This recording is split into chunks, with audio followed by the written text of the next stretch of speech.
Hello children, welcome to the channel. आज मैं आपको इस वीडियो में बताने जा रहा हूँ active and passive voice.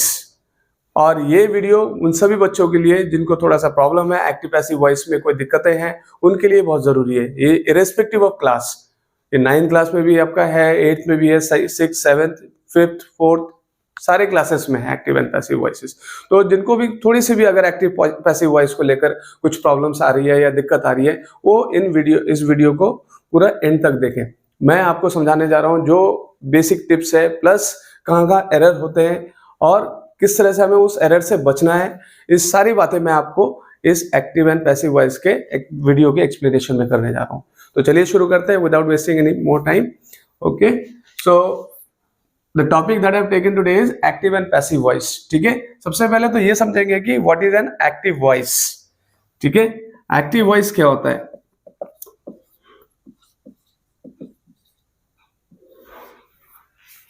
Active voice तब होता है जब when the subject is the doer of the action. Doer of the action. Okay? When the subject is the doer of the action, मतलब जब subject action perform कर रहा है तो वो active voice. Active voice here I've written when the subject is the doer of the action. Okay, when the subject is the performer of the action.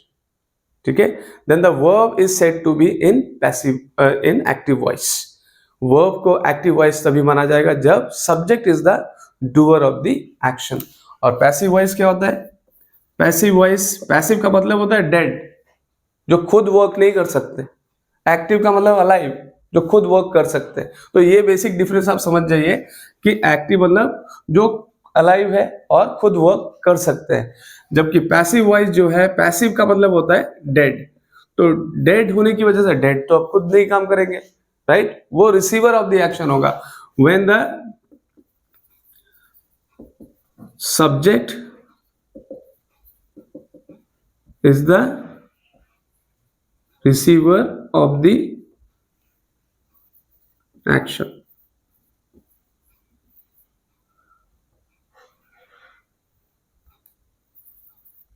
ठीक है, ये आप डिफरेंस समझ लीजिए। जैसे मैं आपको एक एग्जांपल देता हूं, suppose I say I threw the ball. Okay, तो who is throwing the ball? I. तो यहां पर आई जो है is the doer of the action. Okay, I जो है वो डूअर ऑफ द एक्शन है, क्योंकि I is throwing the ball, I am throwing the ball.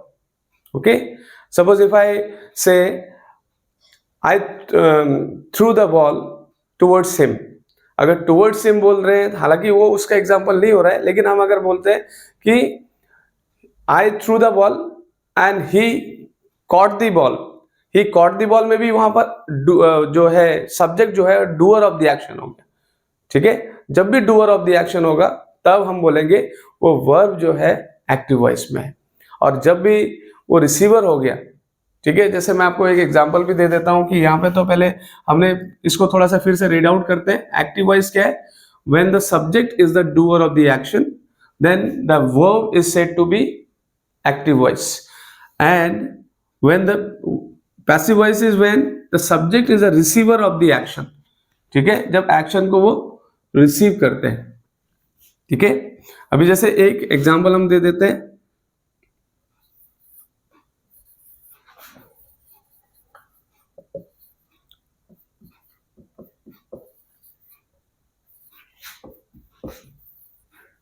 ठीक है, look at this example, a very simple example I have taken here. The hunter killed a tiger. Now who is killing? Who has killed? या who killed a tiger? The hunter. तो यहां पर जो है वो आपका सब्जेक्ट क्या है और who is performing it? The hunter is performing the action of killing. तो ये जो सेंटेंस है वो आपका एक्टिव वॉइस में। ठीक है, और who is receiving the action? The tiger is receiving the action. ठीक है, टाइगर जो है रिसीव कर रहा है, tiger is being killed by the hunter. So who is actually the performer of the action? The hunter, who is the subject, and who is receiving the action of killing, who is at the receiving end, the tiger is at the receiving end, tiger is receiving the action. Okay, who is getting, or in other words we can say, who is getting affected by the action of the subject. What is the action of the subject? Killing. This is the verb. Okay, this is the verb. ये verb है. Who is performing the action of killing? The subject, hunter, and the tiger is the object because it is receiving the action of the subject. So we have to be very clear about what is a subject and what is an object. Okay, because only those sentences in which we have an object that can be changed into passive voice. A transitive verb which is always requiring an object. Okay, transitive verb को जो है हमेशा object required होता है, तो इसलिए transitive verb का ही आपका पैसिव वॉइस बन सकता है. इनट्रांजिटिव वर्ब का पैसिव वॉइस नहीं बनता. और यह ऐसे केसेस जहां पर सेंटेंस में कॉम्प्लीमेंट है. कॉम्प्लीमेंट क्या होता है? स्टेट ऑफ बीइंग को शो करता है, स्टेट को शो करता है, राइट. जैसे मैं आपको बता देता हूं कि the boys are on the roof. अब रूफ तो अफेक्ट नहीं हो रहा है इससे, ठीक है, तो रूफ उनकी स्टेट को बता रहा है, वो रूफ के ऊपर है, तो इस तरह से जो है कॉम्प्लीमेंट है. तो इस केस में जो है कोई ऑब्जेक्ट नहीं है, तो इसलिए जो है जिस सेंटेंस में ऑब्जेक्ट नहीं होगा तो उसका पैसिव वॉइस भी नहीं बनेगा. यानी कि ट्रांजिटिव वर्ब हमें रिक्वायर्ड होती है किसी भी एक्टिव वॉइस को पैसिव वॉइस में चेंज करने के लिए. तो पहले आप ये देख लीजिए कि किस तरह से ये जो एक्टिव वॉइस को कैसे पैसिव वॉइस में चेंज करेंगे. सबसे पहले जो है यहाँ पर ऑब्जेक्ट जो है वो टाइगर है. पैसिव वॉइस में क्या हो जाता है? उसका उल्टा हो जाता है. Object will become the subject. Okay, यहां पे ऑब्जेक्ट सब्जेक्ट माना गया है और यहां पर जो है killed, the verb will be change into was killed. ठीक है, सिंपल पास्ट टेंस है, इसके बारे में भी टेंस वाइज भी हम इसको डिस्कस करेंगे. और इधर जो ये आपका हंटर है, ये जो सब्जेक्ट है, it will become object.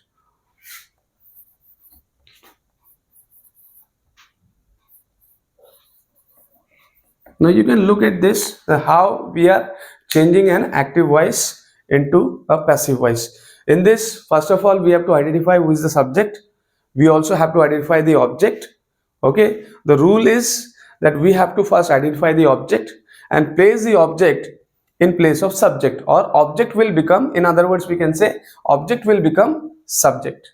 Okay, and then we have to use the verb according to the tense. Okay, according to the tense, this is a simple past tense in which we'll be using was, were and third form. Okay, verbs third form use होता है, इसमें हमेशा ध्यान रखना है verb की third form use होगी.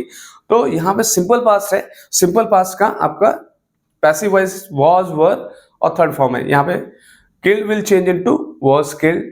और यहाँ पे preposition by जरूर यूज किया जाता है, लेकिन हर जगह नहीं यूज होगा. लेकिन यहाँ पर एक आपका एक सिंपल सा एग्जाम्पल दिया हुआ है, तो यहाँ पर बाय जरूर यूज करना है, प्रेपोजिशन बाय यूज होएगा. और उसके बाद जो है ये सब्जेक्ट जो है वो यहाँ पे ऑब्जेक्ट बन जाता है, राइट.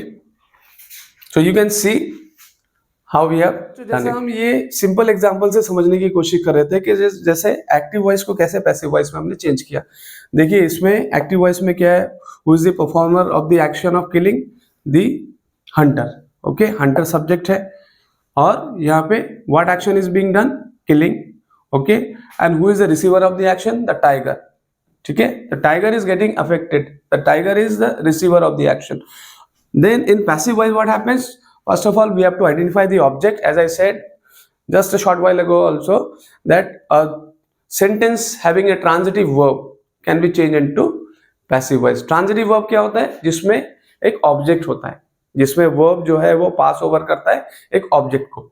ठीक है, मतलब वो सेंटेंस जिसमें वो ट्रांजिटिव वर्ब की बात कर रहे हैं जिसमें आपका ऑब्जेक्ट होगा, और ऑब्जेक्ट आइडेंटिफाई करने के बाद ये जो है आपका सब्जेक्ट बन गया. Object will become subject, the tiger.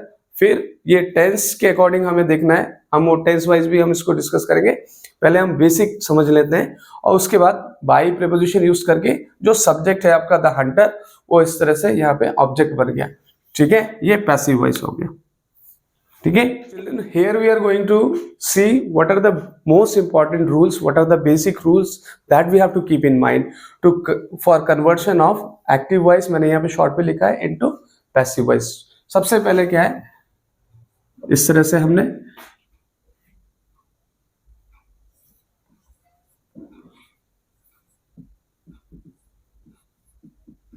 object in active voice will become subject in passive voice. Okay, object in active voice will become subject in passive voice.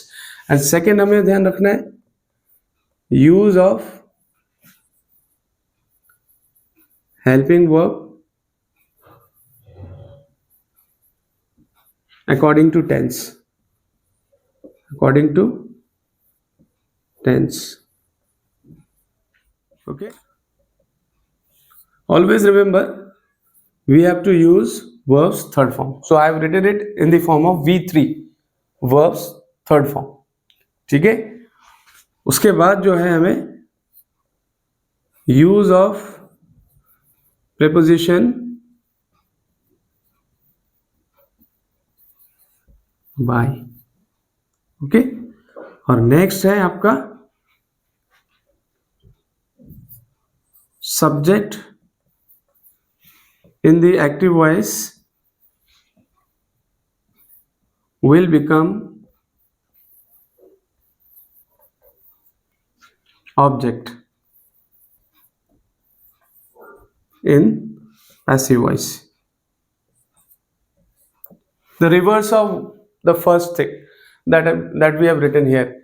Okay, first thing that we have to do is we have to identify the object. सबसे पहला काम ये है, हमें object को identify करना आना चाहिए.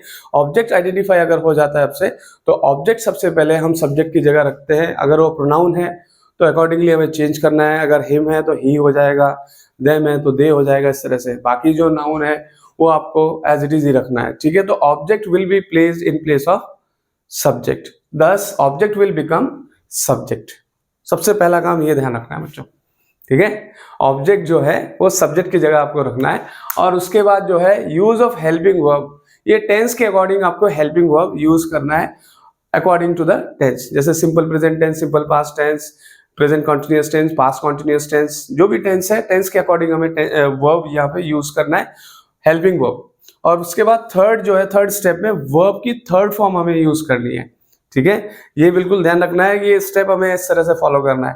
कभी भी आप जिंदगी में गलती नहीं करोगे, समझे. और उसके बाद जो है नेक्स्ट है यूज ऑफ प्रेपोजिशन बाय. बच्चों आप जितना ध्यान से वीडियो को देखेंगे, सुनेंगे, समझेंगे और लास्ट तक समझेंगे, तब आपको समझ में आएगा कि क्या समझाया जा रहा है.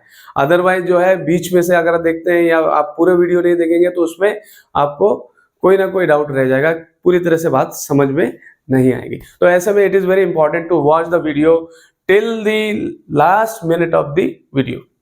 Okay, you have to watch the full video and understand it.